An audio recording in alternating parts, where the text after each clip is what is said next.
আমরা তো এত ছোট রাষ্ট্র হওয়ার পরেও লক্ষ লক্ষ রোহিঙ্গাকে জায়গা দিয়েছিলাম, তাই নাই?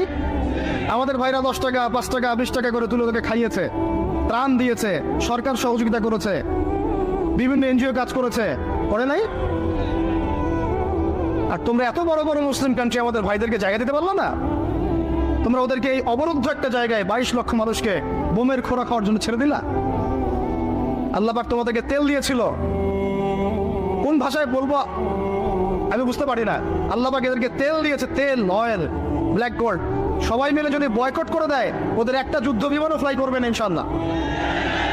তেল ছাড়া কিচ্ছু করতে পারবে না ওরা।